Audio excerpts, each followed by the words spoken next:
అందరికీ నమస్కారం. Welcome back to our channel. TGPSC group 3 సంబంధించినటువంటి ఎగ్జామినేషన్ అయితే మనకు రేపు ఎల్లుండి అయితే జరగబోతుందన్నమాట. మరి యొక్క ఎగ్జామినేషన్లో అందరి అభ్యర్థులకు కూడా ఒకటే కాన్సెప్ట్ ఉంటుంది. ఇక్కడ ఎగ్జామినేషన్లోకి వెళ్ళిన తర్వాత ఖచ్చితంగా మేము క్వాలిఫై కావాలి. ఒక ఎగ్జామినేషన్లో పేపర్ 1 కావచ్చు, పేపర్ 2 కావచ్చు, పేపర్ 3 కావచ్చు. మరి మాకు ఇక్కడ ఏదైతే సిలబస్ అయితే మేమైతే 50% కవర్ చేసాము, 70% కవర్ చేసాము, 80% కవర్ చేసాము. మరి మిగతా మార్క్స్ ఏ విధంగా తెచ్చుకోవాలని కూడా అందరికీ ఒక ఏ విధంగా టెన్షన్ కానీ ఒక డల్నెస్ అయితే ఉంటుందన్నమాట ప్రతి ఒక్కరికి అన్నమాట. ఎవరైతే అభ్యర్థులు ఈ రేపు ఎల్లుండి అటెండ్ కాబోతా ఉన్నారో ఎగ్జామినేషన్కి అన్నమాట, మీ క్వశ్చన్ ఆన్సర్ పెట్టేసిన తర్వాత మిగతా క్వశ్చన్కి మనం ఏ విధంగా ఆన్సర్ చేయనో అంటే చీట్ కోర్స్ యొక్క ట్రిక్స్ అనేవి కూడా చెప్తాను ఈ వీడియోలో అనమాట. ప్రతి ఒక్కరైతే ముందుగా వీడియోకి అయితే లైక్ చేయండి, అదేవిధంగా ఛానల్ ఇంకా సబ్స్క్రైబ్ చేసుకుని మీకు ఈ విధంగానే step by step complete guidance అయితే వస్తూ ఉంటుందన్నమాట. టీజీపీఎస్సీ గ్రూప్ 3 సంబంధించి ఓకే మనకి ఏదైతే గ్రూప్ 3 ఎగ్జామినేషన్ సంబంధించి చీట్ కోర్స్ అయితే తెలుసుకుందాం ఈ వీడియోలో వచ్చినమాట. ప్రతి ఒక్కరైతే వీడియో స్కిప్ చేయకుండా ఎండ్ వరకు చూడండి. అలాగే అయితే నేను చెప్పే స్టెప్స్ అయితే మీకు అర్థమవుతాయి అన్నమాట. ఇక్కడ వచ్చేసి మనకి ఏ విధంగా ఉంటుంది, పరీక్ష కేంద్రానికి వెళ్ళిన తర్వాత మీకు ఏదైతే ఓఎంఆర్ షీట్ అయితే ఇవ్వడం జరుగుతుందన్నమాట.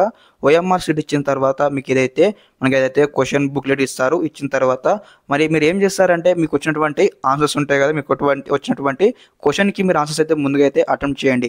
అటెంప్ట్ చేసిన తర్వాత ఫర్ ఎగ్జాంపుల్గా మనకు పేపర్ 1 కావచ్చు, పేపర్ 2 కావచ్చు, పేపర్ 3 కావచ్చు, దాదాపుగా ఒక్క క్వశ్చన్ పేపర్ వచ్చేసి మనకి ఎంత మార్క్స్ ఉంటుంది, 150 మార్క్స్ ఉంటుంది అనమాట. దాదాపుగా మనకి ఇక్కడ 450 మార్కులకు టోటల్గా ఈ యొక్క గ్రూప్ 3 ఎగ్జామినేషన్ అనుకోండి. Paper 1, paper 2, paper 3.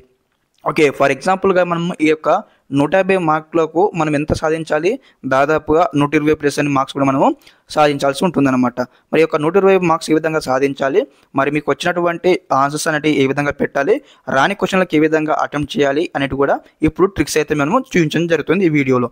ముందుగా ఏదైతే ఫర్ ఎగ్జాంపుల్గా ఈ యొక్క 150 క్వశ్చన్లు అనుకోండి, ఈ 150 క్వశ్చన్లో వచ్చేసి మీకు దాదాపుగా ఒక 80 క్వశ్చన్లకి ఆన్సర్ వస్తుంది అనుకోండి. అంటే 80 క్వశ్చన్లకు మీరు ఆన్సర్ కరెక్ట్గా పెట్టారనుకోండి, మిగతా క్వశ్చన్స్కి మీకు అయితే ఆ క్వశ్చన్కి ఆన్సర్ అయితే తెలియట్లేదు. మరి ఏ విధంగా మనము ఆ యొక్క చీట్ కోర్స్ అనే ప్రాసెస్ ఏ విధంగా అప్లై చేయాలో ఇప్పుడు చెప్తాను. ఓకే, మనం మిగతా ఎంత ఉంటాయి, ఇక్కడ మనకు మిగతా 70 క్వశ్చన్స్ అయితే ఉంటాయన్నమాట.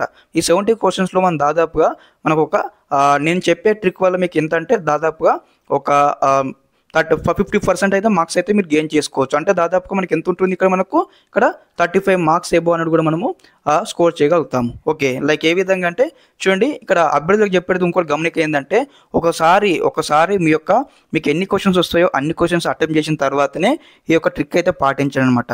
ఏ విధంగా ఓకే, ఇప్పుడు మీకు రాని క్వశ్చన్కి ఏ విధంగా ఆన్సరింగ్ చేయనో స్టెప్ బై స్టెప్ అయితే చూపిస్తాను అనమాట. ప్రతి ఒక్కరు చెప్పేది ఏంటంటే ముందు చెప్పినట్లు ప్రతి ఒక్కరు మీకు వచ్చినటువంటి క్వశ్చన్కి ఆన్సర్ అటెంప్ట్ చేసిన తర్వాత ఈ యొక్క ట్రిక్స్ అయితే ఫాలో అవ్వండి. ఇక్కడ for example me question paper అయితే ఉంటుందన్నమాట. ఉన్న తర్వాత మీకు ఇక్కడ ఒక క్వశ్చన్ ఉందన్నమాట. ఈ క్వశ్చన్కి మీకు అయితే ఆన్సర్ అయితే తెలియకపోయినా సరే మనం ఏ విధంగా ఈ క్వశ్చన్కి కరెక్ట్ ఆన్సర్ ఏ విధంగా చూజ్ చేయాలని కూడా చెప్తాను. ఇక్కడ క్వశ్చన్కి వచ్చేసి మనం దాదాపుగా ఇక్కడ మనకు ఆప్షన్ 1 ఉంటుంది, ఆప్షన్ 2 ఉంటుంది, తర్వాత ఆప్షన్ 3 ఉంటుంది, ఆప్షన్ 4 ఉంటుంది అనమాట. ఇక్కడ మీకు 4 ఆప్షన్స్ ఉన్నాయి, కానీ మీకు ఇక్కడ ఆన్సర్ అయితే కరెక్ట్గా ఎగ్జాక్ట్ తెలియదు అనమాట. మీరు ఏం చేయాలంటే అప్పుడైతే అన్నమాట ఆప్షన్ ఎలిమినేషన్ మెథడ్ అయితే ఫాలో కావాల్సి ఉంటుంది. మరి యొక్క ఆప్షన్ ఎలిమినేషన్ మెథడ్ అంటే ఏంటంటే ఇక్కడ ఒకసారి మీరు అయితే క్వశ్చన్ అయితే అబ్జర్వ్ చేయండి. క్వశ్చన్ అబ్జర్వ్ చేసిన తర్వాత మీకు ఖచ్చితంగా మీరు అంతా ప్రిపేర్ అయ్యారు కాబట్టి మీకు ఎంతో కొంత ఐడియా ఉంటుంది. కాబట్టి మీరు ఏం చేస్తారంటే మనం ముందుగా ఏం చేయాలంటే మనం కరెక్ట్ ఆన్సర్ ఉంటుంది కదా, కరెక్ట్ ఆన్సర్ కోసం అయితే మనము నింకవద్దనమాట. ఏదైతే రాంగ్ ఆన్సర్ అవుతుందో దానికోసం నింకాలి. మరి ఏ విధంగా నింకాలంటే ఫర్ ఎగ్జాంపుల్గా మీరు ఒక క్వశ్చన్ అయితే ప్రాపర్గా చదివారు, మీకు కొంచెం కంటెంట్ అర్థమైంది, ఆప్షన్ ఎలిమినేషన్ చేయాలన్నమాట. ఆప్షన్ ఎలిమినేషన్ ఏ విధంగా చేయాలంటే ఫర్ ఎగ్జాంపుల్గా మీరు ఈ 4 ఆప్షన్స్ చూసారు, మీకు ఇక్కడ ఏదైతే రాంగ్ ఆన్సర్ ఏదనిపిస్తుందో ఫస్ట్ దాన్ని అయితే మనం ఎలిమినేట్ చేయాలి. ఫర్ ఎగ్జాంపుల్ ఆప్షన్ 1 మీకు ఇక్కడ రాంగ్ ఆన్సర్ అనిపిస్తుంది, ఈ క్వశ్చన్కి సూటబుల్ కాదనిపిస్తుంది కాబట్టి ఆప్షన్ 1 ఎలిమినేషన్ చేశారు. తర్వాత మళ్ళీ మనకి ఏదైతే మనకు 3 ఆప్షన్స్ అయితే మనకు కనిపిస్తూ ఉన్నాయి. మరి ఈ 3 ఆప్షన్లో మనం అయితే ఇంకొక ఆప్షన్ అయితే ఎలిమినేట్ చేయాల్సి ఉంటుంది. ఫర్ ఎగ్జాంపుల్ వచ్చేసి మీకు ఏదైతే థర్డ్ ఆప్షన్ కూడా ఈ క్వశ్చన్కి ఆన్సర్ కదా మీకు అయితే అర్థమవుతుంది. కాబట్టి ఇక్కడ మీరు ఫస్ట్ ఆప్షన్ అయితే ఎలిమినేట్ చేశారు, అదేవిధంగా థర్డ్ ఆప్షన్ కూడా ఎలిమినేట్ చేయడం జరిగింది. మనకి ఇక్కడ ఏం కనిపిస్తూ ఉన్నాయి, ఇప్పుడు ఆప్షన్ 2 కనిపిస్తుంది, ఆప్షన్ 4 కనిపిస్తుంది అనమాట. ఖచ్చితంగా మనకు ఇది ఒక ఆప్షన్ 2ది కావచ్చు, ఆప్షన్ 4ది కావచ్చు అనమాట. ఈ రెండిట్లోనే ఖచ్చితంగా మనకు కరెక్ట్ ఆన్సర్ అయ్యే చాయిస్ అయితే ఉంటుంది. మరి ఇందులో మనం ఎలా చూజ్ చేయాలి మనకు ఆప్షన్స్ అంటే కూడా మీకు ఈ ఆప్షన్ 2 పెట్టండి, ఆప్షన్ 4 పెట్టండి. మీకు ఏమవుతుందంటే ఈ విధంగా ఫర్ ఎగ్జాంపుల్ మనం ముందు మాట్లాడుకున్నట్లు 70 క్వశ్చన్లు అనుకోండి, 70 క్వశ్చన్లకు ఈ విధంగా ఫాలో అనుకోండి, మినిమం అనమాట 50% to 60% ఖచ్చితంగా మీరైతే మార్క్స్ అయితే స్కోర్ చేయగలుగుతారు అనమాట. ఫర్ ఎగ్జాంపుల్ మీరు ఆప్షన్ 2 పెట్టారు అనుకోండి, ఫర్ ఎగ్జాంపుల్ ఈ విధంగానే 70 క్వశ్చన్లకి ఈ విధంగానే మనం ఆప్షన్ ఎలిమినేషన్ మధ్యలో ఫాలో అయ్యి పెట్టారనుకోండి, మీకు ఎంత వస్తే మార్క్స్ దాదాపుగా ఒక 35 మార్కుల నుంచి 40 మార్కులు అయితే వస్తాయన్నమాట. అక్కడ మనం ఎన్ని మార్క్స్ సంపాదించామప్పుడు ముందు మాట్లాడుకున్నప్పుడు 80 మార్కులకు మనం కరెక్ట్ అటెండ్ చేస్తాయి కాబట్టి ఇక్కడ మనకు 80 మార్కులు వస్తాయి. ఇక్కడ ఫర్ ఎగ్జాంపుల్గా ఒక 35 మార్కులు వస్తాయి అనుకోండి, మనకు టోటల్ ఎన్ని అయితే మనకు 115 మార్కులు అయితే మనకు రావడం జరుగుతుంది అనమాట. ఈ విధంగా మనం ఈ యొక్క ట్రిక్స్ అనేది ఫాలో ఇచ్చినట్టయితే ఖచ్చితంగా మీకు ఎంతో కొంత యూజ్ అవుతుంది, ఖచ్చితంగా మీకు అయితే స్కోర్ అయితే బూస్ట్ కావడం జరుగుతుంది అనమాట. ఓకే, ఈ యొక్క ప్రాసెస్ అయితే ఫాలో అవ్వండి. ఈ క్వశ్చన్ కాదు, ప్రతి ఒక్క క్వశ్చన్ కూడా ఈ విధంగా చేయండి.